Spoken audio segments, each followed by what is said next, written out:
Welcome to என்னோட தமிழ் எல்லாத்துக்கும் வணக்கம் கைஸ். நம்ம குட் பேட் அக்லி படத்தோட அப்டேட்டுக்கு எல்லாருமே தெரிய லெவலில் வெயிட் பண்ணிட்டு வரோம். அதே மாதிரி விடாமுயற்சி படத்தோட அப்டேட்டுக்கு வெயிட் பண்ணிட்டு வரோம். விடாமுயற்சி படத்தில் ஒரு சாங் பெண்டிங் அப்படின்னாங்க. ஸோ அது எப்போ போய் எடுக்கிறாங்க அப்படின்னு தெரியல. இன்னைக்கு காலையில் வந்து பார்த்தீங்கன்னா நம்ம ஏகேவோட சில ஃபோட்டோஸும் பார்த்தீங்கன்னா சோஷியல் மீடியா ட்ரெண்ட் ஆகிட்டு இருக்குது. ஸோ இப்போ கிடச்சிருக்க தகவல் என்னன்னு பார்த்தீங்கன்னா நம்ம ஏகே ஃபேன்ஸ் வந்து செம்மையை ஒரு போஸ்டர் வந்து டிசைன் பண்ணியிருக்காங்க.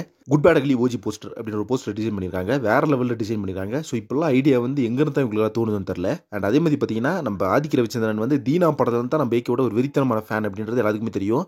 ஸோ அந்த போஸ்ட்டை பார்த்தீங்கன்னா பேக் ட்ராப்பாக யூஸ் பண்ணி அதை பார்த்தீங்கன்னா ஒரு ஓஜி போஸ்டராக வந்து டிசைன் பண்ணியிருக்காங்க.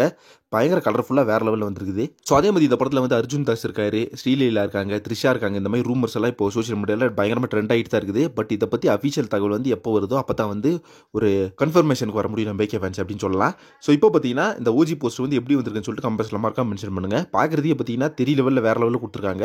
ஸோ ஏகே ஃபேன்ஸோட ஃபேன் மேட் போஸ்டரே பார்த்தீங்கன்னா இந்த வருஷம் ஃபுல்லாக அவ்வளோ போஸ்டர்ஸ் வந்து ரிலீஸ் பண்ணியிருக்காங்க. டிசைன்லாம் பார்த்தீங்கன்னா செம்ம பிரில்லியண்டாக வந்து டிசைன் பண்ணுறாங்க. ஸோ இப்போ அடுத்து பார்த்தீங்கன்னா குட் பேட் அக்லி படத்தோட ஷூட்டை பொறுத்தளவுக்கு ஸ்பெயினில் தான் போய் எடுக்கணும் அப்படின்னு சொல்லியிருக்காங்க. ஸ்பெயினில் போய் ஒரு 40 days மட்டும் ஷூட்டிங் எடுத்துட்டு வந்து மறுபடியும் ஹைதராபாத்தில் செட் போட்டு அங்கே ஒரு 10 days வந்து ஷூட்டிங் இருக்குது. அது முடிச்சுனா படத்தோட என்டையர் ஷூட்டிங் வந்து கம்ப்ளீட் ஆயிரும். அதுக்கப்புறம் போஸ்ட் ப்ரொடக்ஷன் ஒர்க் தான். போஸ்ட் ப்ரொடக்ஷன் ஒர்க்கில் தான் நிறைய ஒர்க் இருக்குது அப்படின்னு சொல்லியிருக்காங்க. ஏன்னா படத்தில் சிஜி இந்த ஏஐ ஒர்க் இதெல்லாம் பார்த்தீங்கன்னா நிறைய இருக்காமா. ஸோ இந்த படத்தை பொறுத்தளவுக்கு பார்த்தீங்கன்னா நம்ம ஆதிக்க ரவிச்சந்திரன் நம்ம ஏகே இவங்க ரெண்டு பேர்த்தோட ஒரு 100% மாஸ்டர் பீஸாக இருக்கும். ஏன்னா ஃபேன் பாய் ஆதிக்க ரவிச்சந்திரன் பார்த்தீங்கன்னா இந்த படத்தை ஏன்னா ஆதிக்க ரவிச்சந்திரன் ஒரு மிகப்பெரிய ஃபேன் பை நம்ம பைக்கை ஓடுது. ஸோ அதனால் பார்த்தீங்கன்னா இந்த படத்துக்கு வந்து அந்தளவுக்கு தெரிய லெவலில் ஃபேன்ஸ் எல்லாம் வெயிட் பண்ணிட்டுருக்காங்க. நிறைய பேர் பார்த்தீங்கன்னா இப்போ விடாமுயற்சி படத்தை விட குட் பேட் அக்லி படத்துக்கு வந்து பயங்கரமாக ஈகராக வெயிட் பண்ணிட்டுருக்காங்க. ஸோ இந்த படத்தோட கேஸ்ட் அண்ட் குரூவை பற்றி அடுத்தடுத்து என்ன தகவல்கள் வருது அப்படின்னு சொல்லிட்டு வெயிட் பண்ணி பார்க்கலாம். ஸோ இப்போ இந்த குட் பேட் அக்லி படத்தோட ஓஜி போஸ்டர் வந்து எப்படி வந்திருக்குன்னு சொல்லிட்டு கம்பெனியில் மறக்காம மென்ஷன் பண்ணுங்கள்.